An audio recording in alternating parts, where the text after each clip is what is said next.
Morning, all of you. In this lecture, we are studying about the strength of material और mechanics of solid. इस lecture के अंतर्गत अपन जो cover करने वाले हैं वो है simple stress and strain. RTO के सिलेबस के अंतर्गत ये मैकेनिक्स के अंतर्गत एक चैप्टर डाल दिया है सिंपल स्ट्रेस एंड स्ट्रेन का। तो अभी इसके बारे में अपन पढ़ना चाहते हैं। ठीक है, तो सबसे पहले अपन स्टार्ट करते हैं कि व्हाट इज मैकेनिक्स। तो देखो मैकेनिक्स क्या है।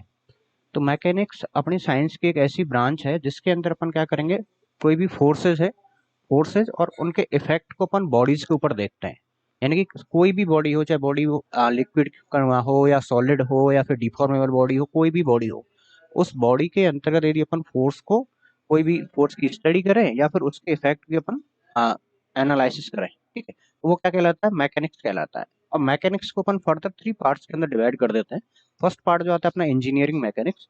तो इंजीनियरिंग मैकेनिक्स के अंतर्गत अपन बात तो कर रहे हैं बॉडीज के ऊपर ही स्टडी करेंगे अपन, फोर्स की और उनके इफेक्ट की। और बॉडी कैसी रहेगी, अपनी रिजिड बॉडी रहेगी। ठीक है, तो इसके अंदर अपन क्या मेजर करते हैं, मेनली डिस्प्लेसमेंट हो गया, वो मैकेनिक्स के अंदर आएगा। वेलोसिटी आएगा, वो मैकेनिक्स के अंदर आएगा। एक्सेलरेशन की अपन बात करेंगे तो वो भी मैकेनिक्स के अंतर्गत आएगा। सेकंड आता है स्ट्रेंथ ऑफ मटेरियल, जिसके अंदर हम ऐसी बॉडीज के बारे में पढ़ते हैं या फोर्स और उसके इफेक्ट को देखते हैं जो बॉडी क्या हो, डिफॉर्मेबल हो। यानी कि उसके अंदर डिफॉर्मेशन आ सकता है, उसकी लेंथ है वो बढ़ सकती है, घट सकती है, चौड़ाई है, ठीक है, विड्थ है, ये सारी चीजें क्या है, उसकी डायमेंशन चेंज हो सकती है या फिर वो शेयर कर सकती है। तो ये सारा जो एनालिसिस अपन करते हैं फोर्स का और उसके इफेक्ट का, वो आता है अपने स्ट्रेंथ ऑफ मटेरियल के अंदर। जिसके जैसे अपन स्ट्रेसेस के बारे में पढ़ेंगे, स्ट्रेन्स के बारे में पढ़ेंगे, इसके अलावा टॉर्जन, रिजिडिटी, वो सारे जो टर्म्स हैं वो अपन इसी के अंतर्गत अपन पढ़ते हैं। एक नेक्स्ट जो ब्रांच आती है वो आती है फ्लूइड मैकेनिक्स।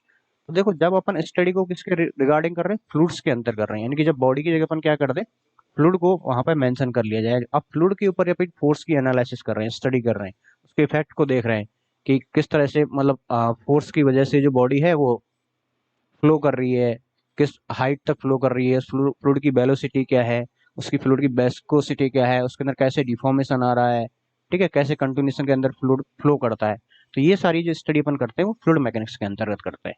ठीक है, तो अभी अपन सबसे पहले बेसिक टर्म समझ लेते हैं, जो स्ट्रेंथ ऑफ मटेरियल के अंतर्गत काम आने वाली है। सबसे पहले बहुत बार अपन यूज करेंगे कि कोई भी एक प्रिज्मेटिक बार है। तो प्रिज्मेटिक बार का मतलब क्या है, तो कोई ऐसी बार, ठीक है, ये अपन को जैसे क्रॉस सेक्शन अपन को दिख रहा है यहाँ पे, एक ऐसी कोई बार है जिसका जो क्रॉस सेक्शन जो एरिया है, यदि मैं इस बार की बात कर रहा हूँ, ठीक है, ये जो बार है इसका जो cross section area, cross section मतलब ये होगा, इसको ये जैसे इसकी लॉन्गिट्यूडल डायरेक्शन हो गई, इस डायरेक्शन को मैं परपेंडिकुलरली कट कर दूंगी। ठीक है, यानी कि ट्रांसवर्स डायरेक्शन में इसको कट करूँ, और जब मैं इसका देखूँ तो ये वाला जो पोर्शन होगा वो एक तरह से क्या हो गया, इसका क्रॉस सेक्शनल एरिया अपन को दिखेगा। तो यदि क्रॉस सेक्शनल एरिया क्या है, थ्रू आउट द लेंथ, इसकी पूरी लेंथ के अकॉर्डिंग क्या है, कांस्टेंट है, तो वो बॉडी अपनी क्या कहलाएगी भाई, प्रिज्मेटिक कहलाएगी। अब यदि बार की बात करेंगे तो प्रिज्मेटिक बार कहलाएगी। अब चाहे सर्कुलर हो सकती है, रेक्टेंगुलर हो सकती है, ट्रेपेजोइडल हो सकती है, बट अपन को क्या याद रखना है, पूरी लेंथ के अकॉर्डिंग उसका क्या होना चाहिए, क्रॉस सेक्शन एरिया सेम होना चाहिए। नेक्स्ट कुछ बेसिक टर्म्स में और अपन बात करते हैं। जैसे ये अपन ने बॉडी देखी थी भाई, ये इसकी क्या हो गई, लेंथ हो गई, ठीक है, ये इसका क्या हो गया, हाइट हो गया, और ये इसका विड्थ हो गया, 3 डायमेंशन हो गया। तो सबसे पहले अपन इस लेंथ की बात करते हैं, एल हो गया। अब यदि ये अपन ने जो क्रॉस सेक्शन देखा, ये वाला जो पोर्शन है वो अपन को यहाँ पे अपन दिखा रहा हूँ, ये इसका क्रॉस सेक्शनल व्यू हो गया। क्या हो गया भाई, क्रॉस सेक्शनल व्यू हो गया। क्रॉस सेक्शन में मान लिया विड्थ इसकी बी है और डेप्थ इसकी डी है और लेंथ इसकी एल हो गई। तो लेंथ के अकॉर्डिंग जो सेंटर लाइन बनेगी वो तो अपनी क्या कहलाती है भाई, लॉन्गिट्यूडनल लाइन कहलाएगी, या फिर अपन इसको सेंट्रोइडल लाइन कह सकते हैं, या फिर अपन एक्सियल लाइन भी अपन इसको बोल सकते हैं। वहीं यदि क्रॉस सेक्शन की बात में करूं, ठीक है, तो ये वाली जो लाइन अपन को दिख रही है ये तो क्या होगी, लॉन्गिट्यूडनल लाइन। अब इसके अलावा जो भी डायरेक्शन होंगी वो क्या कहलाती हैं, इसकी ट्रांसवर्स डायरेक्शन कहलाएंगी। या तो एक्स ऊपर की तरफ से या फिर अपन साइड से, आपकी साइड से अपन यदि इसके ऊपर फोर्स लगाएंगे तो क्या कहलाएगी, उसकी ट्रांसवर्स डायरेक्शन या फिर लेटरल डायरेक्शन कहलाएगी। क्या कहलाएगी भाई, ट्रांसवर्स डायरेक्शन या फिर लेटरल डायरेक्शन। सिर्फ अपन को क्या याद रखना, लेंथ के अकॉर्डिंग होगी वो लॉन्गिट्यूडनल लाइन होगी या फिर एक्सियल लाइन होगी, ये उसका एक्सेस हो गया। ठीक है, उसके बाद नेक्स्ट अपन कुछ मैकेनिकल प्रॉपर्टीज के ऊपर बात करेंगे। कोई भी मटेरियल है उसकी मैकेनिकल प्रॉपर्टीज के बारे में बात करते हैं। जैसे मैकेनिकल प्रॉपर्टी में क्या हो सकता है, उसकी इलास्टिसिटी हो सकती है, उसकी डक्टिलिटी हो सकती है, वो अपन वन बाय वन डिस्कस करेंगे। तो जब भी अपन किसी मटेरियल को यूज करते हैं और उसके ऊपर कोई एक्सटर्नल फोर्स लगाते हैं, सबसे पहले अपन को ये समझना है कि मान लिया कोई एक बॉडी है, ठीक है, ये कोई बॉडी है और ये किसी मटेरियल की बनी हुई है। इस मटेरियल के ऊपर जब भी अपन कोई एक्सटर्नल फोर्स लगाएंगे, या तो अपन ऊपर से फोर्स लगा रहे हैं या फिर अपन उसकी एक्सियल डायरेक्शन से फोर्स लगा रहे हैं, तो इस फोर्स की वजह से क्या होगा, उसके अंदर डिफॉर्मेशन आने की कोशिश करेगा, उसके अंदर क्या होगा, डिफॉर्मेशन आने की टेंडेंसी रहेगी। बट यदि जब तक डिफॉर्मेशन नहीं आ रहा है तो बॉडी क्या करेगी, स्ट्रेस रहेगी, यानी उसको इंटरनल प्रॉपर्टी ये कहेगी, उसको रजिस्ट करेगी कि भाई नहीं, स्ट्रेस अभी नहीं होना है, मतलब डिफॉर्म नहीं होने देना जितना उसका स्ट्रेस। तो स्ट्रेस उसके अंदर जनरेट हुआ, किसकी वजह से हुआ, कोई भी एक्सटर्नल फोर्स उसके ऊपर लगा। तो ये स्ट्रेसेस जब तक रहेंगे, जब तक डिफॉर्मेशन एक परमिट लिमिट के अंतर्गत रहता है, ठीक है। तो to keep this stresses deformation within permission limit and necessary to select suitable material to component various design know their property such as strength, ductility and toughness. इसका मतलब क्या हो गया कि अपन ने कोई एक्सटर्नल फोर्स लगाया, उस एक्सटर्नल फोर्स की वजह से बॉडी के अंतर्गत इंटरनल स्ट्रेसेस जनरेट हुए, और इस स्ट्रेस की वजह से जो डिफॉर्मेशन हो रहा है इसके अंतर्गत, ठीक है, उसको परमिशन विद इन लिमिट के अंदर, मान लिया कि एक बार है जिसको 10 मीटर की बार है, उसको अपन खींच रहे हैं, तो उसके वो कितना खींच सकती है, मान लिया कि उसके अंदर 5 सेंटीमीटर का डिफॉर्मेशन आ सकता है, और उसके बाद में वो क्या हो जाएगी, टूट जाएगी, ठीक है। तो डिफॉर्मेशन से पहले जितना वो स्ट्रेस उसने बियर कर लिया, वो अपना क्या कहलाएगा उसके अंतर्गत, स्ट्रेस मैनेजमेंट उसका हो गया, ठीक है। अब इसके अलावा अपन उस मटेरियल जो अपन यूज कर रहे हैं उसकी कौन कौन सी प्रॉपर्टी को चेक करते हैं, जैसे उसकी स्ट्रेंथ कितनी है, कितने लोड लगाने के ऊपर वो फेल हो जाएगी, ठीक है। डक्टिलिटी क्या है, यानी कितनी लंबाई तक खींच सकती है वो, जैसे अपन किसी रबर को खींचते हैं तो क्या होता है, उसके अंदर डिफॉर्मेशन आता है, ठीक है। तो क्या हो जाती है, उसकी लेंथ इंक्रीज हो जाती है, तो वो क्या कहलाती है, डक्टाइल कहलाती है। कितनी टफ है, यानी कोई भी सडनली अपन इसके ऊपर लोड लगाया तो वो इसको ऑब्जर्व कर लेती है, तो वो क्या कहलाती है, टफनेस कहलाती है। तो ये सारे रीजन है जिसके अंदर अपन क्या करेंगे, डिफरेंट डिफरेंट टाइप के टेस्ट जब अपन करते हैं उससे मटेरियल की प्रॉपर्टीज के बारे में स्टडी करते हैं। तो सबसे पहले अपन वन बाय वन स्टडी करेंगे। सबसे पहले बात कर रहे हैं अपन हार्डनेस की, ठीक है। तो हार्डनेस क्या होता है, तो hardness a material a material's ability to withstand friction, essentially abrasion resistance is known as the hardness.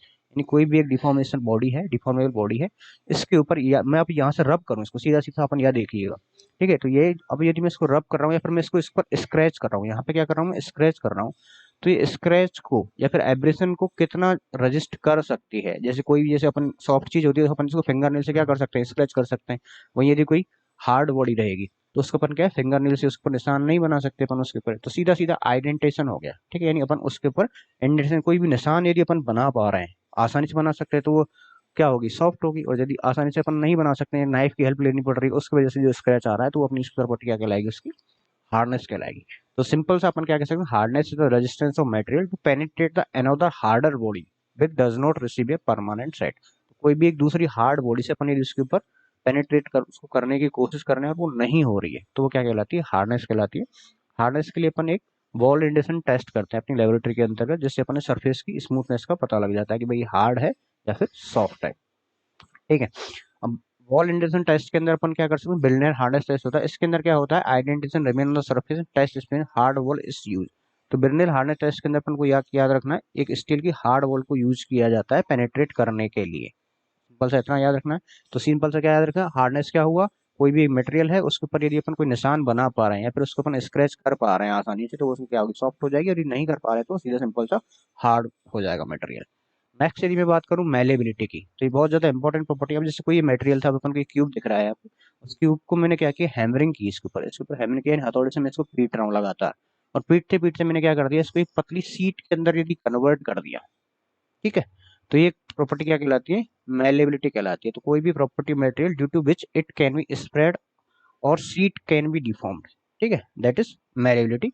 तो material can be malleable but not ductile. अब हो सकता है कोई मटेरियल मेलेबल तो है लेकिन डक्टाइल नहीं है, अभी डक्टिलिटी को अपन आगे पढ़ेंगे, ठीक है। इसका एक एग्जांपल आप याद कर लीजिएगा कि ऐसा कोई मटेरियल जो मेलेबल तो है, यानी उसको पतली शीट के अंदर तो कन्वर्ट कर सकते हो, लेकिन उसको ज्यादा खींच नहीं सकते आप, ठीक है। सिंपल सा उसको अपना डिफॉर्मेशन उसके अंदर ज्यादा लेंथ वाइज नहीं ला सकते, ठीक है। तो इसका एग्जाम्पल हो गया लेड। नेक्स्ट अपन बात करते हैं इलास्टिसिटी। तो व्हाट इज द इलास्टिसिटी, तो देखो इलास्टिसिटी क्या है, कोई भी एक, मैं अपन अपन एक बॉडी की बात कर रहे हैं, ठीक है। तो कोई भी एक बॉडी है, इस बॉडी के ऊपर मैं क्या करूंगा, कोई फोर्स लगाया, मान लिया मैं इसको दोनों तरफ से क्या कर रहा हूँ, खींच रहा हूँ, इसके ऊपर टेंसाइल फोर्स मैं इसके ऊपर लगा रहा हूँ, ठीक है। दोनों तरफ से मैं क्या कर रहा हूँ, इसको खींच रहा हूँ। तो अब क्या, पुल करने के बाद में ये मैंने एक्सटर्नल फोर्स इसके ऊपर लगाया, इस फोर्स की वजह से बॉडी के अंदर क्या होगा, डिफॉर्मेशन आएगा। इस बॉडी के अंदर क्या आएगा, डिफॉर्मेशन आएगा। और जैसे ही मैंने एक्सटर्नल फोर्स को रिमूव कर दिया, जैसे मैंने इस लोड को हटा दिया, तो ये बॉडी क्या अपनी पुरानी उसी कंडीशन के अंदर आ जाती है। यदि जो पहले इसकी जो ज्योमेट्री थी, मान लिया कि इसकी जो लेंथ थी वो 10 मीटर थी, ये हाइट इसकी इतनी 5 मीटर थी, तो जैसे मैंने इसको खींचा तो इसकी लेंथ में इंक्रीमेंट हुआ, और जैसे मैंने एक्सटर्नल फोर्स को हटा दिया, रिमूव कर दिया, तो अपनी पुरानी शेप को रीगेन कर लिया। तो ये प्रॉपर्टी इसकी क्या कहलाती है, इलास्टिसिटी कहलाती है। और वो है मैक्सिमम स्ट्रेस जिसके बाद में यदि एक ऐसी भाई पर्टिकुलर एक लिमिट तो रहेगी ना कोई भी एक मटेरियल की। मान लिया कि अपन ने 5 किलो का लोड लगाया, उसके वजह से जितना स्ट्रेस आया उसके बाद तो बॉडी वापस अपनी पुरानी कंडीशन में आ सकती है। लेकिन अपन ने अभी इसकी लिमिट को और ज्यादा इंक्रीज कर दिया तो ये वापस नहीं आ पा रही, तो वो मैक्सिमम लिमिट स्ट्रेस की जिसके बाद बॉडी के अंदर डिफॉर्मेशन डिसअपियर हो जाए, फिर रिमूव करने पर हट जाए, तो वो क्या कहलाती है, उसकी इलास्टिक लिमिट कहलाएगी। ठीक है, तो जब भी अपन बात करेंगे विद इन इलास्टिक लिमिट, तो यानी अपन उस स्ट्रेस तक की बात कर रहे हैं जहां तक जो बॉडी है अपनी क्या है, वापस अपनी शेप को रीगेन कर पा रही है, तो वो क्या कहलाएगी, उसकी इलास्टिसिटी लिमिट। नेक्स्ट अपन बात करते हैं टफनेस की। तो सिंपल सा आप देखिएगा, टफनेस और हार्डनेस के अंदर कंफ्यूज नहीं होना। हार्डनेस का मतलब तो क्या हो गया, उसके ऊपर स्क्रैच करके अपन जो प्रॉपर्टी देख रहे थे वो क्या हो गई, हार्डनेस हो गई। वही मैं टफनेस के अंदर क्या कर रहा हूँ, मैं कोई अब ये वही बॉडी है, उस बॉडी पर सडनली लोड लगा रहा हूँ। क्या लगा रहा हूँ भाई, मैं सडन लोड लगा रहा हूँ, और इसको सडन लोड की वजह से बॉडी क्या हो रही है, उसमें कोई डिफॉर्मेशन नहीं आ रहा, अब उस पूरी एनर्जी को क्या कर लेती है बॉडी, एब्जॉर्ब कर लेती है, तो वो उसकी क्या कहलाती है, टफनेस कहलाती है। ठीक है, तो toughness the resistance to sudden loading to absorb mechanical energy up to a fracture. एक पर्टिकुलर पॉइंट तक ही तो कर सकती है भाई। अभी अपने कोई भी एक मान लीजिए एक ब्रिक ले लेता हूँ मैं, ठीक है, एक ब्रिक के ऊपर मैं धीरे से हैमर से चोट किया, हैमर से अपने उसके ऊपर लोड लगाया, उसके बाद फिर मैंने क्या किया, हैमर की इंटेंसिटी बढ़ा दी, तो वो कब तक एब्जॉर्ब कर सकती है, जब तक कि वो फेल नहीं हो। तो ये प्रॉपर्टी उसकी क्या कहलाएगी, टफनेस। तो पर्टिकुलर अपन लोड लगा के देख लेंगे भी कितने लोड तक ये इस लोड को बियर कर सकती है, तो वो उसकी क्या कहलाएगी, पर्टिकुलर मेटेरियल की टफनेस कहलाएगी। सेकंड अपन बात करते हैं प्लास्टिसिटी। देखो ये प्लास्टिसिटी से ही रिलेटेड है। अब जैसे मान लिया कोई मटेरियल था, उसके ऊपर मैंने मान लिया कि 10 किलोन्यूटन लोड तक लगाया, तो उसके अंदर कोई भी डिफॉर्मेशन नहीं रहा रिमेनिंग, जब उसके ऊपर उसको लोड को हटा दिया गया, सॉरी। तो मान लिया कि 10 किलोन्यूटन लोड लगाया, और लोड को हटाने के बाद में बॉडी ने अपनी पुरानी शेप रीगेन कर ली, तो वो तो हो गई इलास्टिसिटी। अब मान लिया कि मैंने 10 की जगह 15 किलोन्यूटन का लोड लगाया, और उस लोड की वजह से उसके अंतर्गत जो स्ट्रेन है वो रेजिडुअल रह गया, यानी कि उसकी जो पूरी तरह से वो अपनी क्या है, पुरानी कंडीशन के अंदर नहीं आ पाई। ठीक है, जैसे बॉडी थी इसको खींचा और मैंने इसकी ले लेंथ बढ़ गई यहाँ पे। अब जब मैंने इस एक्शन लोड को हटा दिया तो पुरानी कंडीशन के ऊपर वापस नहीं आ पाई, तो इसके अंदर कुछ ना कुछ जो लेंथ है वो इंक्रीमेंट ही रह गया उसके अंतर्गत। ठीक है, तो वो अपनी क्या कहलाती है, मेटेरियल की प्लास्टिक प्रॉपर्टी कहलाती है। किसी चीज को खींच दो, उसके बाद वो खिंची की खिंची रह जाए, वो कहलाती है अपनी प्लास्टिसिटी।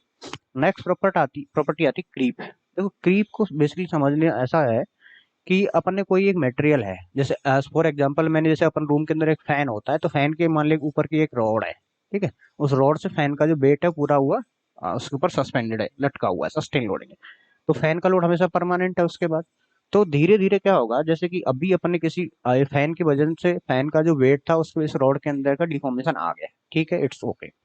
बट जैसे जैसे अपन लगातार इस कंटिन्यूस फैन को लटका के रखेंगे, तो इसके अंदर माइनर सा क्या होगा, उसकी लेंथ और इंक्रीज हो जाएगी। तो क्रीप मेनली क्या है, एक मटेरियल की प्रॉपर्टी है ड्यू टू एडिशनल डिफॉर्मेशन उस मटेरियल के अंदर आता है, और इसकी वजह से आता है जैसे जैसे टाइम बढ़ता हुआ जाता है। तो अपन देखते हैं ना कई बार कोई चीज है, अब जैसे अपन सिंपल सा अपन बात कर लेते हैं कि इलेक्ट्रिसिटी के वायर होते हैं, इलेक्ट्रिसिटी वायर को खूब टाइट करके बांध दिया जाता है, ठीक है, लेकिन वो लगातार उसकी खुद की वेट की वजह से वो क्या हो जाते हैं, लूज हो जाते हैं उसके अंदर, यानी फर्दर डिफॉर्मेशन आ ही जाता है। ये कोई सा भी एग्जाम्पल हो सकता है। तो हमेशा अपन को क्या याद रखना है, क्रीप हमेशा एक तो डेड लोड की वजह से, डेड लोड यानी कि परमानेंट लोड की वजह से आएगा। कोई भी चीज है उसके ऊपर अपन ने जैसे लटका के किसी चीज को छोड़ दिया है, सस्पेंड करके छोड़ दिया है, और ये टाइम डिपेंडेंट है, जितना ज्यादा टाइम होता जाएगा तो उसके अंदर क्रीप की वैल्यू क्या होती जाएगी, इंक्रीज होती चली जाएगी। ठीक है, तो ये क्रीप कैसी प्रॉपर्टी है भाई, एक एडिशनल डिफॉर्मेशन आता है किसकी वजह से, जो कोई भी एक लोड है टाइम के रेस्पेक्ट में, यानी कि जैसे जैसे एज बढ़ती जाती है, कोई परमानेंट अपन लटका के छोड़ दिया, उसकी वजह से एज के साथ साथ में उसमें फर्दर डिफॉर्मेशन आने लग जाते हैं, वो अपना क्या कहलाती है भाई, क्रीप कहलाती है। तो क्रीप मेनली जो होता है वो किसकी वजह से होता है, डेड लोड की वजह से होता है, और सबसे ज्यादा हाई टेम्परेचर के ऊपर होता है। और जब से ज्यादा वैसे अपन बात करें तो क्रीप की, तो क्रीप के लिए एक टेम्परेचर को नाम दिया हुआ है होमोलोगस टेम्परेचर। क्या होता है भाई, होमोलोगस टेम्परेचर होता है। और होमोलोगस टेम्परेचर क्या होता है कि कोई भी मटेरियल के जो मेल्टिंग पॉइंट होता है, जिस पे वो क्या होता है पूरी तरह से मेल्ट होता है, उसका हाफ यदि मैं कर दिया हो, तो वो जो टेम्परेचर होता है वो होमोलोगस टेम्परेचर होता है, और उसके ऊपर सबसे ज्यादा क्रीप का इफेक्ट देखने को मिलता है। नेक्स्ट बात अपन करते हैं फटीग की। फटीग क्या है कि देखो, फटीग मेनली होता है साइक्लिक लोडिंग की वजह से। साइक्लिक लोडिंग की वजह से क्या होगा, जैसे अपन ने सिंपल सा कई बार अपन देखा होगा कि कोई भी एक बायर होता है, ठीक है, तो बायर जैसे मान लिया कि सिल्वर का बायर है, सिल्वर वायर को अपन लगातार क्या करते हैं, ऊपर नीचे ऐसे मोड़ते हैं, ठीक, लगातार ऐसे मोड़ मोड़ के अपन उसको क्या कर देते हैं, तोड़ देते हैं लगातार, है ना। अपन तो अपन क्या कर, साइक्लिक लोडिंग लगा रहे हैं, कंटिन्यूस पहले लोड लगाया फिर हटाया, फिर हटाया फिर लगाया, लगाया हटाया, लगाया हटाया, इस तरह से अपन चलते रहते हैं। तो इसकी वजह से यदि मेटेरियल के अंदर फ्रैक्चर आता है, तो वो क्या कहलाता है, फटीग कहलाता है। तो deterioration of material under repeated cycle of load resulting the progressive cracking ultimately leading to the fracture is called fatigue. लगातार साइक्लिक लोडिंग अपने किसी लगाई, मतलब कोई भी अब जैसे किसी भी मटेरियल की बात करें, अब मेनली अपन देखा होगा श्रिंकेज और क्रैकिंग जो होता है। जैसे कोई भी चीज है उसका टेम्परेचर अपन इंक्रीज कर दिया तो उसके अंदर क्या होगा, एक्सपेंशन होगा। फिर यदि टेम्परेचर कम कर दिया तो क्या हो जाएगी, श्रिंक कर जाएगी। फिर टेम्परेचर बढ़ा दिया, घटा दिया, इस तरह से क्या हो जाता है, क्रैकिंग आ जाती है। उस क्रैकिंग की वजह अपन ने देखा भी था, जो अपन रॉक्स जो होती हैं, ठीक है, रॉक्स क्रैक कर जाती है। क्यों कर जाती है, टेम्परेचर लगातार बढ़ा दिया घटा दिया, उसकी वजह से भी उसके अंदर क्रैकिंग आ जाती है और उसकी वजह से फेलियर हो जाता है। तो ये अपनी क्या कहलाती है, फटीग कहलाती है। उसके बाद नेक्स्ट अपन बात करते हैं रेजिलेंस।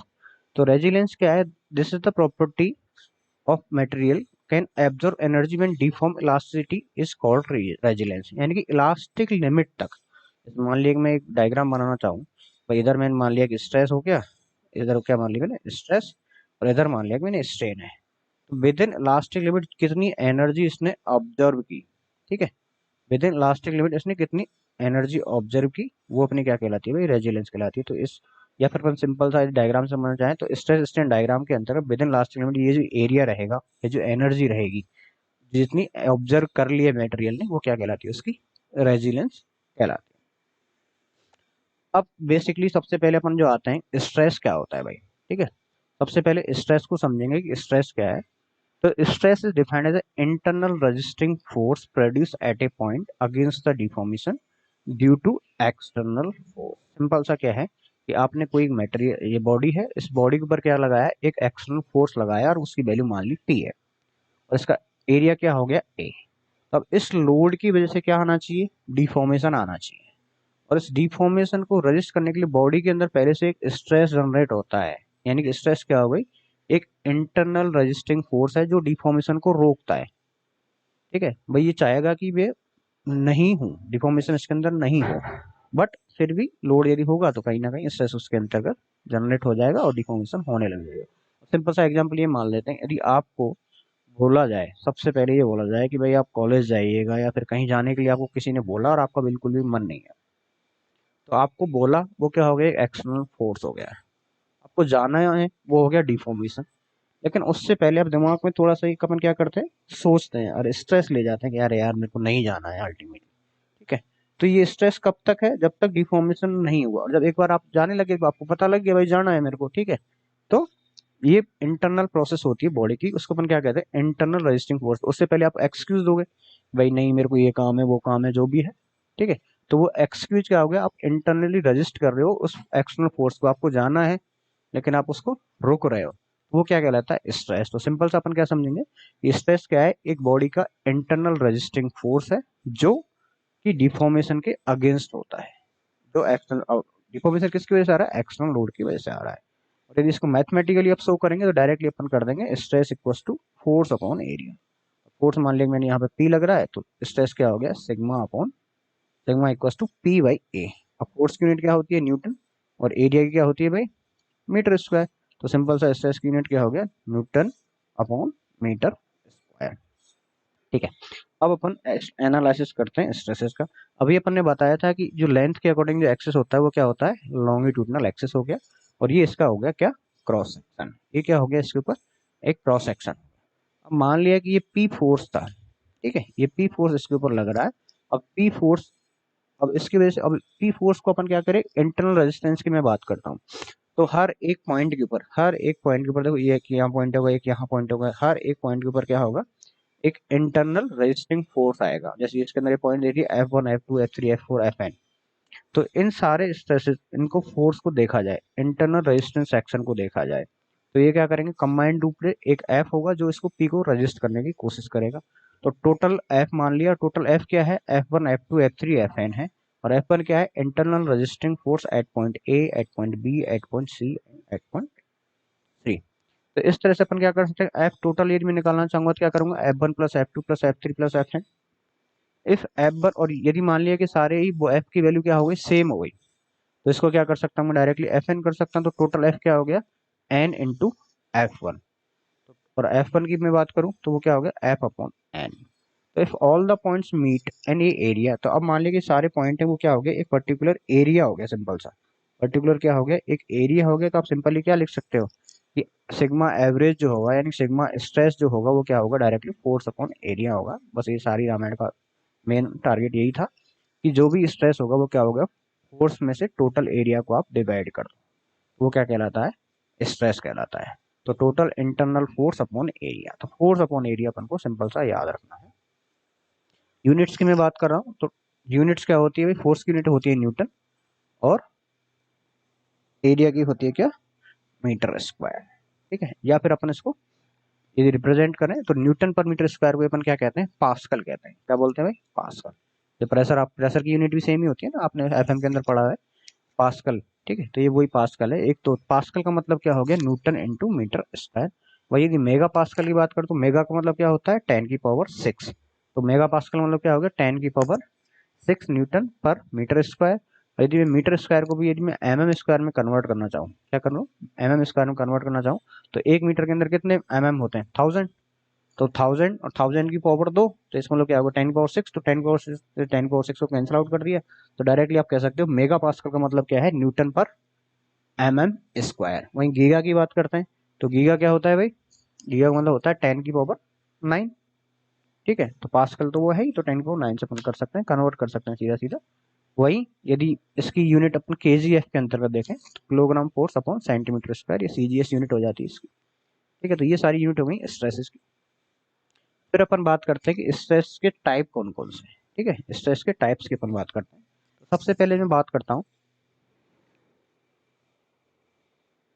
टेंसाइल स्ट्रेस की। ठीक है, तो what is the tensile stress. तो मान लिया कि एक कोई बॉडी है, इस बॉडी के अपोजिट डायरेक्शन में दो इक्वल अमाउंट का पुल लग रहा है। ठीक है, क्या लग रहा है भाई, एक पी फोर्स है जो अप्लाई किया है मैंने दोनों तरफ बाहर की तरफ, यानी कि पुल करते हुए। इसकी वजह से अब देखो इसके अंदर क्या होगा, टेंशन जनरेट होगा, और इस टेंशन जो जनरेट हुआ अब वही फोर्स अपॉन एरिया कर देना अपने। तो इस P upon area in cross section area ये हो ही जाएगा। तो एक्सियल डायरेक्शन के अंतर्गत यदि दोनों डायरेक्शन में पुल लगाया जाएगा तो उसकी वजह से क्या होगा, उसके अंदर टेंसाइल स्ट्रेस जनरेट होगा। वही यदि पुल की जगह आप क्या कर दो, पुश कर दो, दोनों तरफ से इसको दबाओ अंदर की तरफ, तो इसकी वजह से क्या होगा, अब देखो टेंसाइल के अंतर्गत तो क्या हो रहा था, मेटेरियल की लेंथ इंक्रीज हो रही है, क्रॉस सेक्शन एरिया कम हो रहा है। वही यदि कंप्रेसिव फोर्स के अंदर देखेंगे तो अपन क्या हो रही है, लेंथ कम हो रही है, क्रॉस सेक्शन एरिया इंक्रीज हो रहा है। ये बात हमेशा याद रखिएगा। तो जब दो इक्वल और अपोजिट फोर्सेज को अप्लाई किया जाए किसी बॉडी के ऊपर तो उसके अंदर एक कंप्रेसिव स्ट्रेस जनरेट होगा और इससे लेंथ क्या होगी, डिक्रीज होगी, और क्रॉस सेक्शन एरिया इंक्रीज होगा। नेक्स्ट अपन बात करते हैं शियर स्ट्रेस की। तो शियर स्ट्रेस हमेशा क्या होता है, सरफेस के टेंजेंशियली लगता है। क्या लगता है भाई, टेंजेंशियल लगता है। तो यानी कि मान लीजिए एक प्लेट ये थी, एक प्लेट ये थी, दोनों को अपन ने एक कनेक्शन से अपन ने जोड़ दिया, तो इस सरफेस के ऊपर जो जनरेट होगा वो क्या होगा, शियर स्ट्रेस होगा। तो two forces equal and opposite in nature when act tangentially to the resisting section at a result which body shear off and across the section is known as the shear stress। अब देखो दो force लग रहा है, एक इधर लग रहा है, एक इधर लग रहा है, लेकिन ये दोनों एक लाइन के अंतर्गत नहीं है। यदि एक एक्सियल डायरेक्शन के अंदर होते तो ये क्या हो जाते, टेंसाइल हो जाते। तो इनका जो रिजल्टेंट है वो इस सरफेस के लिए कहाँ, यहाँ पे एक टेंजेंशियल यानी कि सरफेस पे स्पर्श करता हुआ निकल के जा रहा है। ठीक है, टेंजेंशियली जा रहा है, तो इसकी वजह से जो स्ट्रेस जनरेट होगा वो क्या कहलाएगा, अपना शियर स्ट्रेस कहलाएगा। सिंपल सा शियर स्ट्रेस क्या होगा, शियरिंग रेजिस्टेंस, जो भी इसका शियरिंग रेजिस्टेंस अपॉन एरिया, यानी कि वही पी एरिया, यहाँ पे पी फोर्स लगाया तो आर उसका क्या होगा, रेजिस्टिंग फोर्स हो गया, तो फोर्स अपॉन में एरिया कर देना है। तो इस बीम बोल्ट का या फिर रिवेट का जो भी एरिया होगा उससे डिवाइड कर देंगे, तो आर अपॉन ए या फिर पी अपॉन ए, सिंपल क्या हो जाएगा, इसका शियर स्ट्रेस हो जाएगा। अब एक चीज अपन दिमाग में चलती है, अपन एफएम में प्रेशर पढ़ते हैं और ये स्ट्रेस पढ़ रहा है, तो बेसिकली इन दोनों के बीच में डिफरेंस क्या है। ठीक है, ये हमेशा अपन को मेजर होना चाहिए, दिमाग के अंदर पता होना चाहिए कि प्रेशर क्या होता है। तो देखो प्रेशर के अंदर क्या किया, कोई भी अपन ने एक एक्सटर्नल फोर्स लगाया, उस फोर्स की वजह से क्या होगा, एक प्रेशर जनरेट होगा, सिंपल सा है। ठीक है, तो ये तो क्या हो गया, pressure is an external quantity. जबकि स्ट्रेस क्या होता है भाई, अपने ऊपर किसी ने वजन रख दिया तो अपने ऊपर सीधा सीधा प्रेशर लगा, और जबकि स्ट्रेस क्या होगा, अपन उसको इंटरनल प्रॉपर्टी है, स्ट्रेस को हमेशा याद रखना, ये इंटरनल प्रॉपर्टी, इंटरनल क्वांटिटी है। ठीक है, जबकि प्रेशर क्या हो गया, एक्सटर्नल हो गया। Pressure is scalar quantity, scalar quantity क्या होती है, जिसकी कोई डायरेक्शन नहीं होती। भाई हमेशा लोड लगाओगे तो उसकी वजह से प्रेशर जनरेट होगा उसी डायरेक्शन के अंदर। जबकि स्ट्रेस क्या है, एक टेंसर क्वांटिटी है, इसके अंतर्गत डायरेक्शन को मेजर किया जाता है। ठीक है, pressure can be measure, pressure को डायरेक्टली मेजर किया जा सकता है, जैसे अपन एफएम के अंदर करते हैं, बैरोमीटर से करते हैं, पीजोमीटर से करते हैं। ठीक है, तो अपन प्रेशर को डायरेक्टली मेजर किया जा सकता है, जबकि स्ट्रेस को डायरेक्टली मेजर नहीं किया जा सकता है, इसको इनडायरेक्टली फोर्स अपॉन एरिया से निकाला जाता है। Due to pressure stress can be produce in the body, pressure की वजह से भी बॉडी के अंदर स्ट्रेस जनरेट हो सकता है, बट स्ट्रेस की वजह से प्रेशर कभी भी क्रिएट नहीं होगा, ठीक है, क्योंकि स्ट्रेस बॉडी की इंटरनल प्रोसेस है। प्रेशर फोर्स से always normal to the surface, pressure हमेशा कैसे लगेगा भाई, यदि आपने ये कोई बॉडी है और प्रेशर को हमेशा ऊपर से लगाओगे तो ये क्या होगा, बॉडी के नॉर्मल इसके ऊपर लगेगा, सिंपल सा है। जबकि स्ट्रेस क्या होगा, पैरेलल भी हो सकता है भाई, अभी अपन ने देखा था कि एक टेंजेंशियल स्ट्रेस आया था, परपेंडिकुलर भी आ सकता है क्रॉस सेक्शन के, तो स्ट्रेस पैरेलल भी हो सकता है और परपेंडिकुलर भी हो सकता है, जबकि प्रेशर हमेशा क्या रहेगा, नॉर्मल रहेगा सर्विस के, यानी हमेशा परपेंडिकुलर ही रहेगा। अब ये तो हो गया स्ट्रेस की कहानी, अब अपन बात करते हैं स्ट्रेन की, ठीक है, क्या बात करते हैं भाई, स्ट्रेन की। तो अभी अपन ने देखा कि एक बॉडी थी, इस बॉडी के ऊपर अपन ने क्या किया, इसकी लेंथ हो गई एल, डेप्थ हो गई डी, और ब्रेड्थ हो गई बी। इसको अपन ने दो इक्वल पुल्स से अपन ने इसको सब्जेक्ट किया, यानी दोनों अपोजिट डायरेक्शन में पी फोर्स को लगाया। अब इस पी फोर्स की वजह से क्या हो गया, इसकी मान लिया कि लेंथ, अभी अपन देखा था टेंसाइल फोर्स लगाओ तो क्या होगी, इसकी लेंथ बढ़ जाएगी और क्रॉस सेक्शन एरिया क्या हो जाएगा, कम हो जाएगा, ठीक है। तो अब इसकी जो पहले जो लेंथ थी वो तो हो गई एल, और लास्ट में जो लेंथ हो गई वो फाइनल लेंथ क्या हो गई, एल एफ। तो पर यूनिट चेंज जो लेंथ के अंतर्गत हुआ है, ठीक है, पर अब चेंज क्या हुआ भाई, L plus del del L कर सकते हैं अपन इसको, L plus del L equals to L F अपन कर सकते हैं, यानी फाइनल जो लेंथ चेंज हुई है उसके अंतर्गत टोटल पहले जो लेंथ थी और जितना भी चेंज हुआ वो क्या हो जाएगी, उसकी फाइनल लेंथ। तो पर यूनिट चेंज जो आया उसको अपन क्या कहते हैं, स्ट्रेन कहते हैं। तो कोई भी body is said to be strain when relative position between particles will change under the application of external force. तो इस मान लिया कि सबसे पहले अपन बात कर रहा हूँ, एक पार्टिकल मेरा यहाँ था, एक पार्टिकल मेरा यहाँ था, ये फर्स्ट कंडीशन की बात है जब लोड नहीं लगाया है। तो जैसे मैंने इसके ऊपर लोड लगाया तो क्या होगा भाई, ये जो पार्टिकल है वो पार्टिकल की भाई लेंथ बढ़ेगी, सीधी सी बात है, इन दोनों के बीच की क्या हो जाएगी, डिस्टेंस भी इंक्रीज हो जाएगी। तो इसकी वजह से जो जनरेट हुआ उसको अपन क्या कह देते हैं, स्ट्रेन कह देते हैं। अब जैसे मान लिया कि इसकी पहले जो डाया डी थी वो बाद में क्या हो गई, डी एफ हो गई, तो ये क्या हो गया, इसके अंतर्गत लेटरल डायरेक्शन के अंदर चेंज हुआ है, और ये लॉन्गिट्यूडनल डायरेक्शन के अंतर्गत चेंज हुआ है, डेल एल। तो the change in relative position between the particle is called deformation, दो पॉइंटों के बीच में जो डिस्टेंस चेंज हुई इसको डिफॉर्मेशन कहेंगे। और strain ratio change in dimension of original dimension, यानी कि लास्ट में कितनी डायमेंशन के अंदर चेंज हुआ अपॉन में ओरिजिनल डायमेंशन का यदि डिवाइड कर दिया जाएगा तो क्या कहलाएगा, स्ट्रेन। तो change in dimension upon original dimension, अब चेंज कितना हुआ भाई, एल फाइनल, फाइनल लेंथ कितनी है उसमें से इनिशियल लेंथ को अपन ने माइनस कर दिया तो वो क्या कहलाएगा, डेल एल, यानी कि चेंज इन लेंथ। जैसे मान लिया पहले जो लेंथ थी वो 12 मीटर थी और बाद में 12.5 हो गई, तो चेंज क्या हो गया, 0.5 का, और अपॉन में टोटल लेंथ, टोटल लेंथ यानी पहले 12 थी तो 0.5 अपॉन में एल कर देंगे तो क्या हो जाएगा, स्ट्रेन। अब यदि बात करते हैं यूनिट की, तो यूनिट क्या होगी भाई इसकी, भाई लेंथ अपॉन लेंथ करना है तो कुछ ही नहीं होगी, तो सिंपल सा क्या करेंगे, डेल अपॉन एल। ये तो सिंपल सी कहानी हो गई स्ट्रेन की। अब देखो स्ट्रेन भी अब नेगेटिव भी हो सकता है पॉजिटिव भी हो सकता है, यदि फाइनल लेंथ है वो इनिशियल लेंथ से ज्यादा है तो डेल एल की वैल्यू क्या रहेगी, पॉजिटिव, और स्ट्रेन क्या रहेगा, पॉजिटिव। जब अपन ने खींचा तो लेंथ बढ़ी, सिंपल सा, जब खींचा अपने लेंथ बढ़ गई तो टेंसाइल फोर्स लगाया तो स्ट्रेन क्या रहेगा, पॉजिटिव रहेगा। वही यदि कंप्रेसिव कर दिया तो लेंथ क्या हो जाएगी, कम हो जाएगी, तो फाइनल लेंथ क्या रहेगी, कम रहेगी, तो डेल एल की वैल्यू भी क्या आएगी, माइनस के अंदर आएगी, तो माइनस में आ जाएगा कंप्रेसिव स्ट्रेन, ठीक है। ये इलास्टिसिटी इलास्टिक लिमिट अपन पहले पढ़ चुके थे, ठीक है। इलास्टिसिटी क्या थी कि कोई भी एक एक्सटर्नल फोर्स अपने लगाया बॉडी के ऊपर, उस बॉडी की वजह से उसके अंदर डिफॉर्मेशन आया, और डिफॉर्मेशन जैसे अपन एक्सटर्नल फोर्स को हटा दिया तो अपनी पुरानी कंडीशन के अंदर आ गया, तो वो क्या कहलाती है, उसकी इलास्टिसिटी कहलाती है। और अपन देखा था इलास्टिक लिमिट क्या होती है कि एक पर्टिकुलर लिमिट के बाद में क्या होता है, बॉडी अपनी पुरानी जो शेप है उसको रिगेन नहीं कर पाती है, तो वो क्या कहलाती है, उसकी इलास्टिक लिमिट उसकी कहलाती है। नेक्स्ट अपन बात करते हैं अब हुक्स लॉ, ठीक है। तो हुक्स एक साइंटिस्ट थे, उन्होंने अपना एक लॉ दिया, तो वो क्या कहते हैं कि when a material is loaded within elastic limit the stress is proportional to strain produced by stress up to the proportional limit. Simple सा एक क्या कहा कि जैसे जैसे आपने कोई एक्सटर्नल बॉडी के ऊपर एक्सटर्नल फोर्स लगाया उसकी वजह से क्या होगा, उसके अंदर स्ट्रेस जनरेट होगा और स्ट्रेन जनरेट होगा। तो जैसे जैसे स्ट्रेस की वैल्यू अपन इंक्रीज करेंगे, अब यहाँ पे अपन देख रहे हैं स्ट्रेस की वैल्यू, देखो अब ये डायग्राम में यदि मैंने इधर स्ट्रेस को लिया है और इधर स्ट्रेन को लिया है, याद रखना हमेशा है। तो जैसे जैसे मैं स्ट्रेस की वैल्यू बढ़ा रहा हूँ तो क्या हो रहा है, स्ट्रेन की वैल्यू भी लगातार इंक्रीज होती जा रही है अप टू प्रोपोर्शनल लिमिट, ठीक है, एक पर्टिकुलर पॉइंट तक बढ़ रही है, तो इस पॉइंट को अपन ने क्या कह दिया, प्रोपोर्शनल लिमिट। उसके बाद भी इसका वेरिएशन होगा, बट वेरिएशन क्या होगा, लीनियर नहीं रहेगा, तो डायरेक्टली अपन क्या कह सकते हैं, stress is directly proportional to strain within proportional limit, that is Hooke's law. तो ratio of stress to the corresponding strain is constant, that is the proportional limit. अब ये अपन ने यहाँ देखा कि ई प्रोपोर्शनल सिग्मा प्रोपोर्शनल क्या हो गया, एप्सिलॉन हो गया।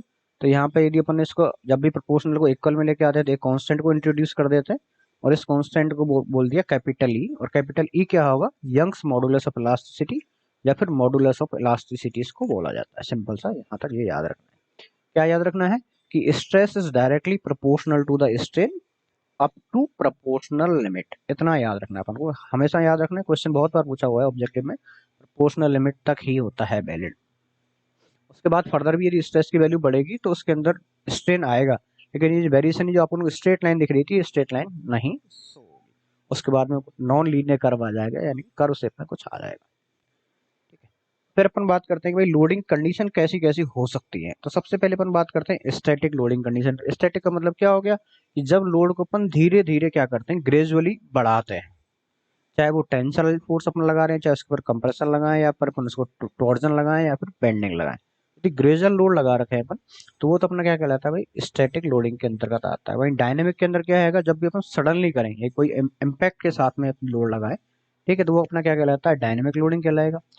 अब थर्ड जो आता है रिपीटेड या फिर फटीग, जो अपन ने पहले बात की, फटीग स्ट्रेंथ क्या होती है, यदि साइक्लिक लोडिंग की वजह से भी स्ट्रेंथ जो आता है, यानी कभी पहले उसको खींच रहे हैं, कभी दबा रहे हैं, खींच रहे हैं, दबा रहे हैं, खींच रहे हैं, दबा रहे हैं, तो when the load repeated varies in the force and test either value both value in direction, यानी कि कभी बढ़ा दिया, कभी इंक्रीज कर दिया, कभी फोर्स की वैल्यू को कम कर दिया, कभी ज्यादा कर दिया, तो आप डायरेक्शन भी चेंज कर सकते हो, उसकी इंटेंसिटी भी चेंज कर सकते हो। ठीक है, तो ये जो लोडिंग कंडीशन कहलाती है, क्या कहलाती है, रिपीटेड या फिर फटीग कहलाती है। अब सबसे पहले देखो अपन क्या कर रहे हैं, अभी अपन ने जो पढ़ा था stress is directly proportional to strain, तो भाई ये कैसे होता है, तो अपन एक इसके लिए एक एक्सपेरिमेंट करते हैं। क्या करते हैं भाई, एक एक्सपेरिमेंट करते हैं और वो टेंसाइल टेस्ट करते हैं। टेंसाइल टेस्ट यानी कि मैं मान लिया कि एक स्पेसिमेन लेते हैं। सबसे पहले स्पेसिमेन का मतलब क्या हो गया, एक रॉड ले लिया, मान लीजिए ये अपन की एक रॉड है, ठीक है, ये रॉड चाहे सर्कुलर भी हो सकती है और या फिर रेक्टेंगुलर भी हो सकती है। इस रॉड का जो क्रॉस सेक्शन है वो क्या रेक्टेंगुलर भी हो सकता है या फिर क्रॉस इसका सर्कुलर हो सकता है। जैसे ऊपर सर्कुलर दिख रही है अपन को, ये बीच का क्रॉस सेक्शन दिख रहा है इसका सर्कुलर, यदि इस रॉड को यदि बीच में से कट किया तो ये इस तरह से अपन को दिखेगी सर्कुलर। यदि इस वाली रॉड को कट करेंगे तो कैसी दिखेगी, एक रेक्टेंगुलर दिखेगी। तो सबसे पहले जो टेस्टिंग की जाएगी, उसकी टेस्टिंग मशीन का नाम क्या है, यूनिवर्सल टेस्टिंग मशीन, यानी कि यूटीएम। ठीक है, यूटीएम का फुल फॉर्म क्या होता है, यूनिवर्सल टेस्टिंग मशीन। अब क्या कर रहे हैं अपन, या फिर दूसरी मशीन यूज कर सकते हैं, tensile testing machine is also use. तो यूनी एक्सल टेंशन का मतलब क्या है, सिर्फ एक डायरेक्शन से, यूनी एक्सल मतलब सिर्फ वन, सिर्फ एक डायरेक्शन से अपन क्या लगाएंगे, लोड लगाएंगे। तो ये अपन का अपन को दिख रहा है एक अरेंजमेंट, ये अपना क्या हो गया, एक रिकॉर्डर हो गया, इसके अंदर अपन की लोड की वैल्यू आएगी इस डायल गेज के अंतर्गत। ठीक है, यहाँ पे अपन छोटे छोटे डायल गेज लगा देंगे, जिससे अपन क्या करेंगे, इसकी लेंथ को मेजर करेंगे, डिफॉर्मेशन को मेजर करेंगे। ये इसके क्या हो गए, दो जैक हो गए। ठीक है, यानी यहाँ ये जो रॉड है इसको अपन क्या करेंगे, इंसर्ट करेंगे, यहाँ क्या करेंगे, इस रॉड को अपन इंसर्ट करेंगे और धीरे धीरे अपन क्या करेंगे, इन जो पार्ट है इस पार्ट को क्या करेंगे, मूव करवाएंगे। ठीक है, ये जैसे ऊपर वाला पोर्शन को फिक्स कर दिए, अब नीचे वाले पोर्शन को ऊपर नीचे की तरफ मूव करवाएंगे। जितना मूवमेंट होगा वो मूवमेंट क्या देखेगा, इस डायल गेज के अंतर्गत यहाँ अपन को दिख जाएगा। ठीक है, अब स्पेसिमेन के अंदर जो सबसे पहले हेड बनाते हैं, वो हेड इस तरह का बनाते हैं, जैसे ये इसको यहाँ ग्रैब कर ले, इस तरफ दोनों हेडों को ग्रैब कर लिया जाता है। ठीक है, ये स्पेसिमेन हो गया। स्पेसिमेन चाहे सर्कुलर भी हो सकता है और रेक्टेंगुलर भी हो सकता है। अब इस टेस्ट एनालिसिस सबसे इंपॉर्टेंट है, माइल्ड स्टील के लिए मेनली अपन करते हैं इसको। तो सबसे पहले क्या करेंगे, the ends of specimen are secured in the grip of the testing machine, यानी ये दो जो एंड थे उनको ढंग से पकड़ लिया गया, ग्रिप कर दिया गया है दोनों तरफ से। ठीक है, there is unit of applying load the specimen with the hydraulic और मैकेनिकल ड्राइव, इसके अंतर्गत एक ये हाइड्रोलिक मशीन होती है जिससे अपन क्या करेंगे, इसके ऊपर लोड की वैल्यू को बढ़ाएंगे धीरे धीरे धीरे धीरे। ठीक है, there must be some recording device which are should be able to measure the final output in the form load और स्ट्रेस। तो यहाँ पे एक डिवाइस रहेगा जो अपन को फाइनल लोड की वैल्यू देगा, यानी टूटने से पहले तक ये वैल्यूज देगा। अपन ये रिपीटेटिव टाइम में करेंगे, भाई धीरे धीरे स्ट्रेस की वैल्यू बढ़ाएंगे जो अपन को यहाँ पे दिखेगा। तो ये क्या हो गया, एक रिकॉर्डिंग डिवाइस हो गया। अब देखिए, सबसे पहले दो तरह की स्ट्रेसेस होती है, एक तो होता है ट्रू स्ट्रेसेस, एक होता है नॉमिनल स्ट्रेसेस। सबसे पहले अपन क्या याद रखते हैं, ट्रू स्ट्रेसेस और नॉमिनल स्ट्रेसेस। अब नॉमिनल स्ट्रेस का मतलब क्या होता है, नॉमिनल स्ट्रेस स्ट्रेन और कन्वेंशनल स्ट्रेस स्ट्रेन डायग्राम। तो इसके अंदर क्या करेंगे, जैसे अपन ये फर्स्ट में जो स्पेसिमेन था वो ये था मेरा, ठीक है, क्या था भाई, स्पेसिमेन ये था। तो अभी अपन ने देखा कि इसके ऊपर दोनों डायरेक्शन से मैं क्या कर रहा हूँ, इसको पुल कर रहा हूँ, यानी कि इसको खींच रहा हूँ। तो खींचने के बाद क्या होगा, इसकी लेंथ क्या होगी, इंक्रीज होगी। इस पोर्शन की लेंथ क्या होगी, इंक्रीज होगी। लेंथ इंक्रीज होगी तो एरिया क्या होगा, रिड्यूस होगा। एरिया क्या होगा, रिड्यूस होगा, जैसे अपन को नीचे डायग्राम दिख रहा है। बट फिर भी अपन हमेशा उसी एरिया को यदि कंसीडर करके चल रहे हैं, यानी ओरिजिनल एरिया को ही कंसीडर करके चल रहे हैं, और तब वैल्यू अपन निकाल रहे हैं स्ट्रेस की, तो वो अपनी क्या कहलाती है, नॉमिनल स्ट्रेस या कन्वेंशनल स्ट्रेस कहलाती है। जबकि ट्रू स्ट्रेस स्ट्रेन डायग्राम के अंदर अपन क्या करते हैं भाई, जिस पर्टिकुलर पॉइंट पे जो एरिया है उसी एरिया को मेजर किया जाता है, तो वो क्या कहलाता है, true stress strain curve. Since when a material subject to uniaxial load some contraction and expansion always be taken. जैसे अपन मटेरियल को कोई भी लोड लगाएंगे, तो यदि यूनिएक्सियल लोड लगाए, आप टेंशन लगाएंगे तो क्या करेगा, उसके अंदर एक्सपेंशन होगा। और वहीं यदि कंप्रेसर लगाए तो उसके अंदर क्या होगा, कॉन्ट्रैक्शन होगा। तो जो दैट पॉइंट पे पर्टिकुलर जो फोर्स लगा हुआ है उसमें यदि उसी टाइम पे एक्चुअल एरिया से डिवाइड किया जाए तो वो तो अपनी कहलाती है ट्रू स्ट्रेस। और जो स्टार्टिंग वाला एरिया था उससे डिवाइड कर दिया जाता है, वो क्या कहलाएगी, उसकी नॉमिनल स्ट्रेस कहलाएगी। ठीक है, तो अब ये कर्व है, देखो स्ट्रेस स्ट्रेन कर्व और माइल्ड स्टील, जो अभी अपन ने देखा था, यूटीएम मशीन थी। यूटीएम मशीन के अंदर सबसे पहले अपन ने ये स्पेसिमेन लिया था। इस स्पेसिमेन को अपन क्या है, एक टेंसाइल फोर्स अपन इसके ऊपर लगा रहे हैं। मटेरियल कौन सा है, माइल्ड स्टील, यानी स्टील की ही एक ग्रेड है माइल्ड स्टील। इसके अंदर अपन क्या बना रहे हैं, स्ट्रेस स्ट्रेन कर्व बना रहे हैं। अब वाई डायरेक्शन के अंदर मैंने स्ट्रेस को लिया हुआ है सिग्मा, और एक्स डायरेक्शन के अंदर मैंने क्या लिया है, स्ट्रेन को लिया है एप्सिलॉन। सबसे पहले टेस्टिंग में स्टार्ट करूंगा, यानी फोर्स की वैल्यू बढ़ाऊंगा। ठीक है, उस फोर्स की वजह से क्या होगा, स्ट्रेसेस जनरेट होगा। तो अपन ने अभी देखा था हुक्स लॉ, तो क्या था भाई, up two point A point तक की मैं बात कर रहा हूँ। ठीक है, ए पॉइंट तक की मैं बात कर रहा हूँ, तो क्या हुआ, जैसे जैसे अपन स्ट्रेस की वैल्यू को इंक्रीज किया, स्ट्रेन की वैल्यू लगातार कंटिन्यूअसली इंक्रीज होती गई। ठीक है, तो अपन ए पॉइंट तक पहुंच गए। उसके बाद अपन ने क्या किया, फर्दर इंक्रीज किया लोड को क्या किया भाई, अपन ने फर्दर इंक्रीज किया, और अपन बी पॉइंट तक गए। और बी पॉइंट पे अपन ने देखा, यहाँ तक जो टेस्ट किया, यदि बी पॉइंट के बाद भी अपन यदि लोड को रिमूव कर रहे हैं, बी पॉइंट पे ध्यान रखिएगा, बी पॉइंट के बाद यदि मैं लोड को रिमूव कर रहा हूँ तो जो क्रॉस सेक्शन है पूरा क्या हो रहा है, अपनी पुरानी कंडीशन में वापस आ रहा है। ठीक है, और वही पॉइंट क्या था, इलास्टिक लिमिट था। तो पर्टिकुलर दैट पॉइंट जहां पे अपन यदि एक्सटर्नल फोर्स को रिमूव कर दें तो अपनी पुरानी कंडीशन के अंतर्गत आ जाता है, तो वो पॉइंट क्या कहलाता है, अपना इलास्टिक पॉइंट या इलास्टिक लिमिट हो गई वो अल्टीमेटली। और ये जो यहाँ से यहाँ तक की जो स्ट्रेन का जो रीजन आया, इसको अपन ने क्या कह दिया भाई, इलास्टिक रीजन, यानी यहाँ तक लोड लगाओगे उसके अंदर कोई स्ट्रेन की वैल्यू नहीं आएगी। फिर अपन फर्दर इंक्रीज करते हैं लोड की वैल्यू को, और फर्दर इंक्रीज करते हैं, तो अपन एक सी पॉइंट पे आते हैं। और सी पॉइंट एक होता है क्या, ईल्ड पॉइंट होता है। क्या होता है भाई, ईल्ड पॉइंट होता है। ईल्ड पॉइंट को समझने की जरूरत है कि ईल्ड पॉइंट क्या होता है। देखो, जब स्ट्रेस, अब देखो यहाँ अपन को क्या हो रहा है कि स्ट्रेन कंटिन्यूसली मिल रहा है, जब अपन स्ट्रेस की वैल्यू को लगातार बढ़ा रहे हैं। यदि स्ट्रेस की वैल्यू यहाँ इंक्रीज नहीं होगी तो अपन को स्ट्रेन नहीं मिलेगा।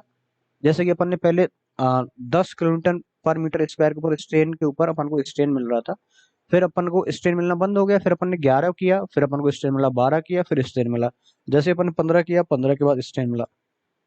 लेकिन सी पॉइंट पे ऐसा मिल जाएगा अपन को कि मूवमेंट होने लग जाएगा लगातार। यानी अब स्ट्रेस की वैल्यू आप पहले से कांस्टेंट कर दो, यानी 15 कर दिया तो 15 का ही स्ट्रेस जनरेट होने दो।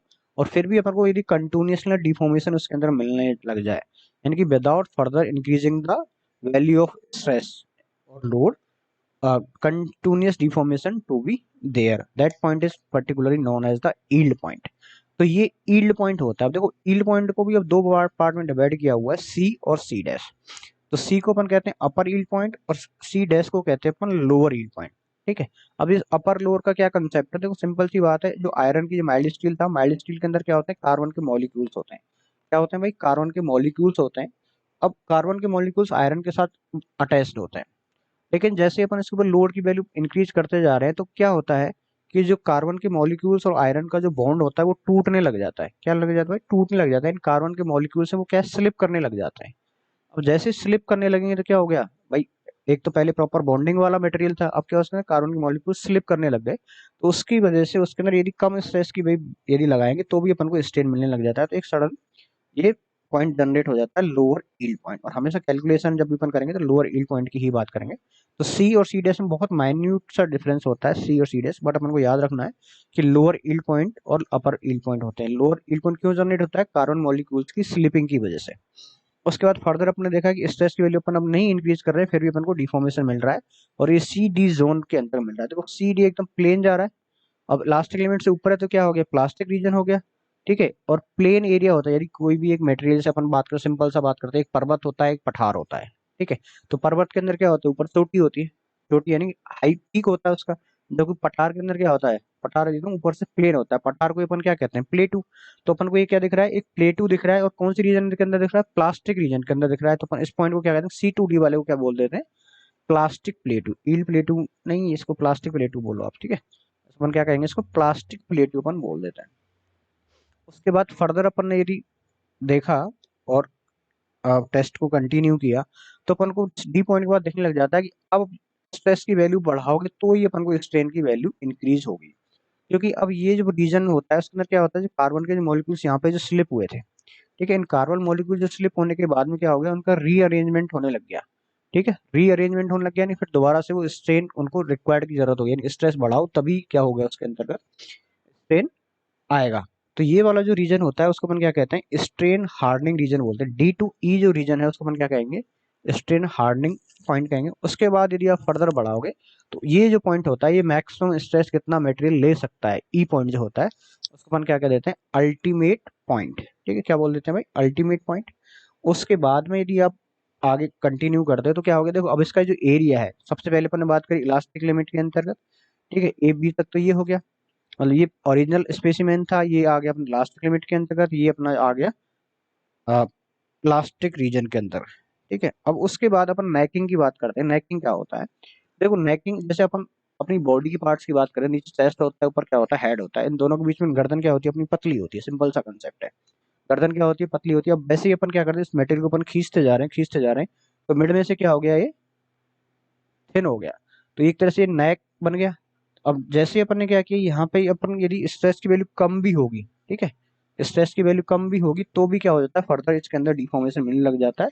और E to F जो रीजन रीजन होता है इसको अपन बोल देते हैं नेकिंग रीजन। और F पॉइंट के बाद में मेटेरियल क्या हो जाता है, पर्टिकुलर टूट जाता है। ठीक है। तो ये पर्टिकुलर जो स्ट्रेस हो गया वो अपना क्या कहलाता है, फ्रैक्चर स्ट्रेस कहलाता है।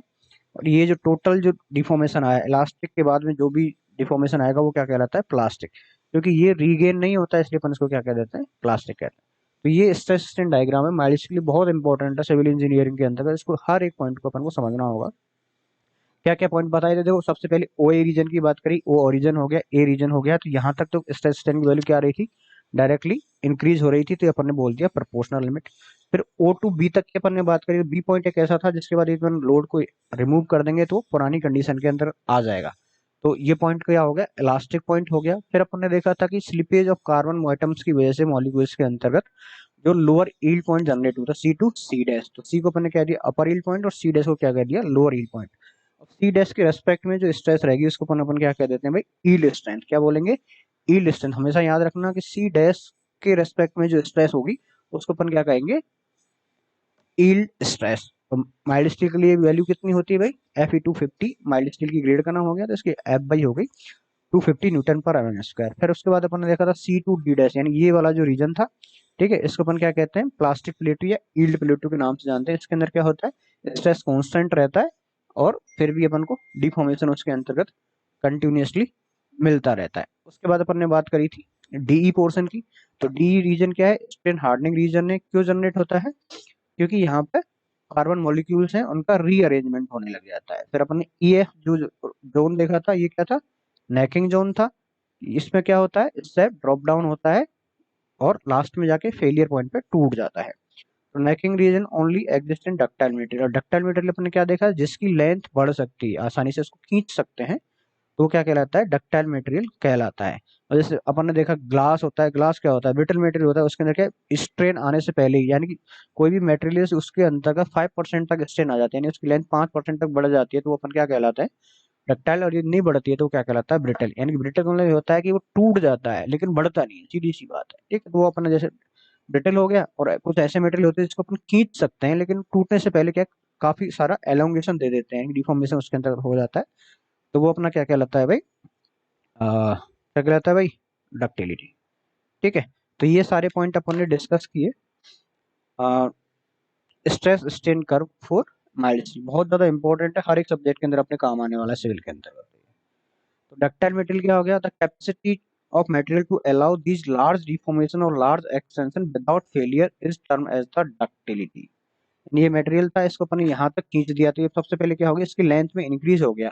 टूटने से पहले काफी सारा इसके अंदर एलोंगेशन आ गया, तो क्या कहलाएगा, डक्टाइल। और ब्रिटल मेटल क्या होगा, ये सीधा ही टूट जाएगा, यानी इसके अंदर डिफॉर्मेशन नहीं आएगा, तो वो क्या कहलाता है, ब्रिटल मटेरियल कहलाता है, सिंपल सा। तो हुक्स लॉ की बात की अपन ने, क्या था कि stress is directly proportional to the strain, अपन देखा था प्रोपोर्शनल लिमिट तक ही था, ठीक है। तो यहाँ से यदि मैं बात करूँ भाई, अपन ने देखा sigma is proportional to epsilon, तो यहाँ से अपन ने कांस्टेंट को इंट्रोड्यूस किया, वो क्या हो गया, ई। और ई क्या था, यंग्स मॉडुलस ऑफ इलास्टिसिटी। जब यदि मैं स्टील की बात करूंगा, तो स्टील के लिए यंग्स मॉडुलस ऑफ इलास्टिसिटी की जो वैल्यू होती है वो क्या होती है, 200 गीगा पास्कल, या फिर अपन सीधा कह सकते हैं 2 × 10⁵ न्यूटन पर mm²। ठीक है, ये क्या होती है, इलास्टिसिटी। वहीं यदि रबर की बात करते हैं, तो रबर के लिए जो वैल्यू होती है वो होती है 50 गीगा पास्कल। और कोई भी रिजिड बॉडी है, रिजिड बॉडी है तो सीधी सी बात है, उसके अंदर क्या होगा, स्ट्रेन आएगा नहीं। अब स्ट्रेन नहीं आएगा तो स्ट्रेन की वैल्यू क्या कर देंगे, 0। और किसी भी टर्म के बाद में 1/0 भी करोगे तो क्या होती है, इनफाइनाइट। तो रिजिड बॉडी के लिए यंग्स मॉडुलस की वैल्यू क्या होती है, इनफाइनाइट। वहीं यदि अपन स्ट्रेन की बात करी थी, अब देखो ये स्ट्रेन है, ये क्या है, स्ट्रेन है। इसी टर्म को मैं यहाँ पर रिप्रेजेंट कर रहा हूँ भाई, सिग्मा है, सिग्मा की जगह मैं क्या कर सकता हूँ, फोर्स अपॉन एरिया होता है, सिंपल सा। ठीक है, सिग्मा तो क्या हो गया, फोर्स अपॉन एरिया हो गया। अब एप्सिलॉन क्या होता है भाई, डेल एल, भाई per unit change in length होता है, तो डेल एल अपॉन में एल। अब एल को ऊपर ले गया, इक्वल टू क्या आ गया, ई। अब इसको यदि मैं रीअरेंज करना चाहूँ तो मैं क्या देख लूंगा, कोई भी पर्टिकुलर पी फोर्स की वजह से कितना उसके अंतर्गत लेंथ में चेंज होता है, तो डेल एल को यहाँ ले गए, ई को यहाँ ले गए। तो डेल एल इक्वल टू क्या हो गया, पी एल अपॉन ए। यानी पी क्या हो गया यहाँ पर, एक्सियल फोर्स हो गया, ए क्या हो गया, क्रॉस सेक्शन एरिया हो गया, लेंथ ऑफ द स्पेस में ना ई हो गया, Young's modulus of the material. ठीक है, ये हुक्स लॉ से अपन डेल निकाल सकते हैं। अब अपन बात करते हैं एप्लीकेशन क्या है, हुक्स लॉ की कोई एप्लीकेशन क्या है। मान लिया कि एक रिजिड बॉडी है, बार है, जो सीरीज के अंतर्गत कनेक्टेड है, 3 बार है वो आपस में सीरीज के अंदर कनेक्टेड है, जिसमें फर्स्ट पॉइंट, ये जो पॉइंट है वो क्या कर दिया, फिक्स कर दिया अपन, क्या कर दिया, फिक्स कर दिया। और इस डायरेक्शन से मैं इसके ऊपर पी फोर्स लगा रहा हूँ, इस डायरेक्शन में क्या लगा रहा हूँ, मैं इसके ऊपर पी फोर्स लगा रहा हूँ। पहली जो बार है उसका एप्साइल मतलब अलग अलग मटेरियल बनी हुई है, लेकिन सीरीज के अंदर कनेक्शन है। उसकी मॉडुलस इलास्टिसिटी E1 है, एरिया A1 है, लेंथ L1 है। दूसरी के लिए E2 है, A2 है, L2 है। तीसरे के लिए E3 है, A3 है और L3 है। तो सबसे पहले अपन क्या करेंगे, एक रिएक्शन कैलकुलेट करेंगे। तो रिएक्शन क्या है भाई, सारे जो हॉरिजॉन्टल फोर्स है वो बराबर होने चाहिए। ठीक है, तो P इधर लगा है तो R इधर लग रहा है, तो R बराबर क्या होगा, total net load. Minus sign क्यों लिया है भाई, ये P इधर लगेगा तो R रिवर्स डायरेक्शन के अंतर्गत लगेगा नेट लोड।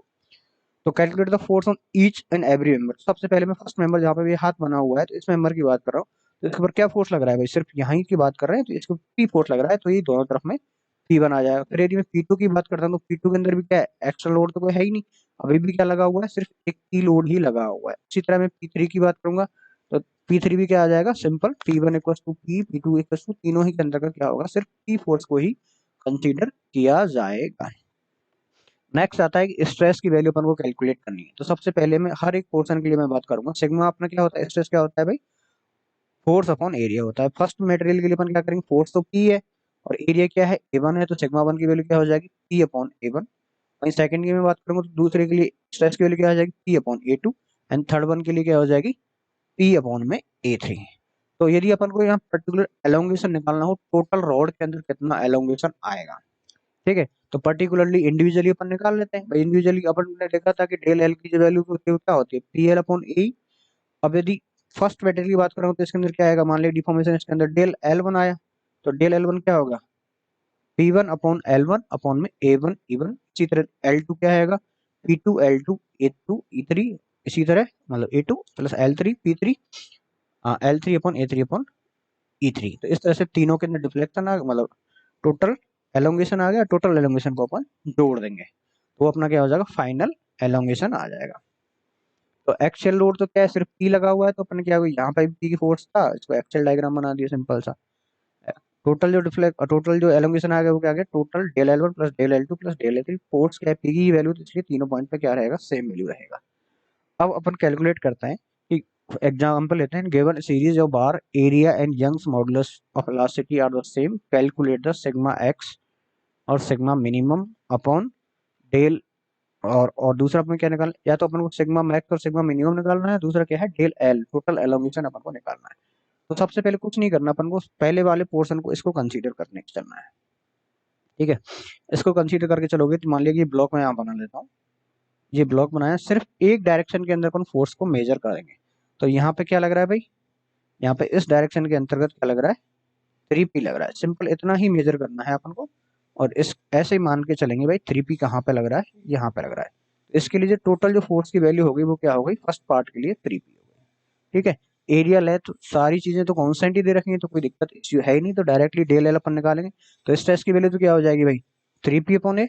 इसके लिए स्ट्रेस की वैल्यू क्या हो जाएगी भाई, 3p अपॉन ए। क्लियर है यहाँ तक, ये हो गई क्या, सिग्मा 1 की वैल्यू हो गई। ठीक है, क्योंकि बाकी चीजें तो क्या है, कांस्टेंट ही है।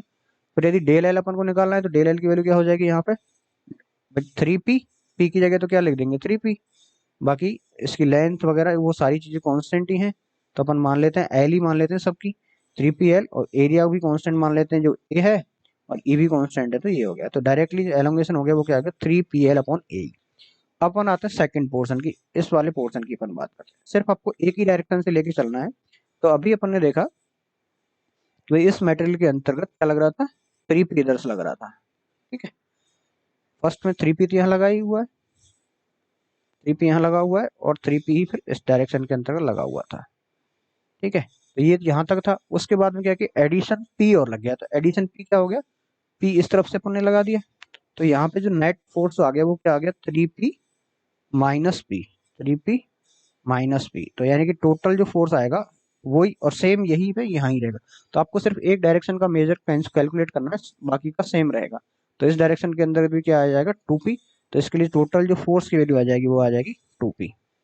याद रखना ये थोड़ा सा कंफ्यूजिंग है बट ईजी है। इस तरह का न्यूमेरिकल अक्सर कन्वेंशनल पेपर के अंदर तो आता ही है, और नॉर्मल कंपटीशन का एग्जाम के भी ऑब्जेक्टिव में ही बनता है इस तरह का।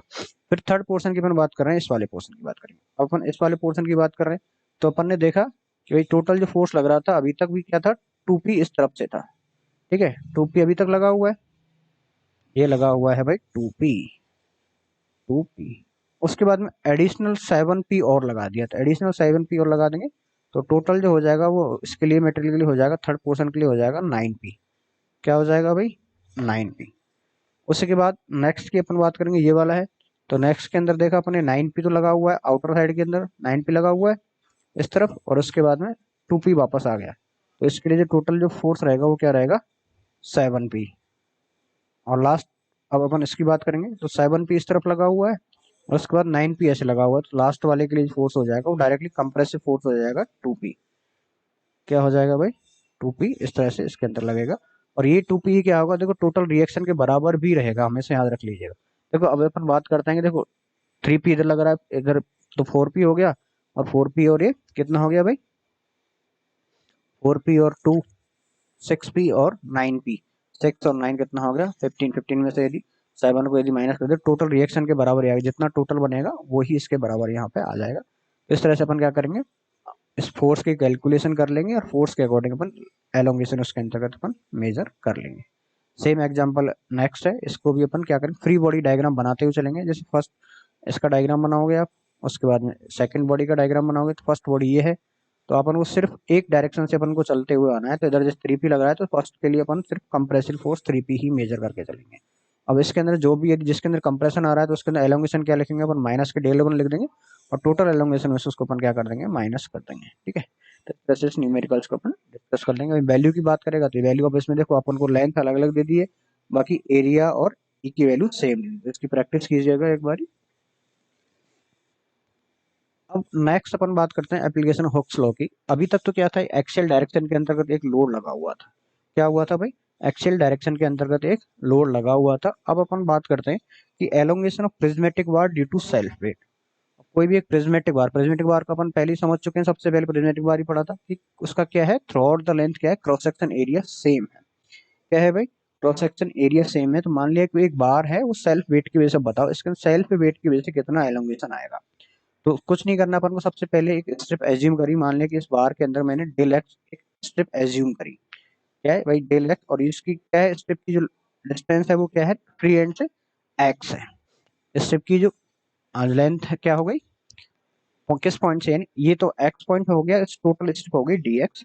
तो यदि मैं डीएक्स के अंतर्गत एलोंगेशन निकालूं भाई, इस डीएक्स के लिए मान लिया कि मैंने एक डब्ल्यू लोड लगा हुआ है, या फिर मैं बात करूं कि एलोंगेशन का फॉर्मूला क्या होता है, डेल एक्स बाई एक्स इसकी लेंथ है, तो क्या हो गया डेल एक्स, तो डेल एक्स क्या हो गया, P x x into D X upon में ए। सिंपल यहाँ से कर सकते हैं। अब पी क्या है, तो पी भाई सेल्फ वेट की वजह से लोड है, तो सेल्फ वेट की वजह से ये मान लीजिए पी है वो, ये डब्ल्यू किसकी टर्म है, ये सेल्फ वेट ही है इसका। और सेल्फ वेट कैसे निकालेंगे अपन, भाई वेट अपॉन वॉल्यूम क्या हो जाता है इसका, unit weight. Weight upon volume क्या हो जाता है इसका, यूनिट वेट। ये अपन एफएम में अच्छी तरह से पढ़ चुके हैं। तो अब एक्स एक्स सेक्शन की बात करेंगे तो क्या हो जाएगा, यहाँ पे वेट डब्ल्यू एक्स एक्स और एरिया और वॉल्यूम क्या होगा, एरिया इंटू लेंथ। तो ए एक्स इंटू ए इंटू एक्स।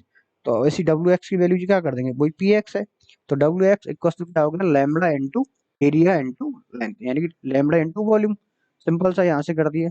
ठीक है, तो पर्टिकुलर पॉइंट पे जो फोर्स की वैल्यू क्या आ गई अपनी, लैम्बडा ए एक्स। तो मैक्सिमम की बात करें तो मैक्सिमम क्या होगा, टोटल लेंथ को कंसीडर कर लिया जाएगा तो टोटल मैक्सिमम हो जाएगा।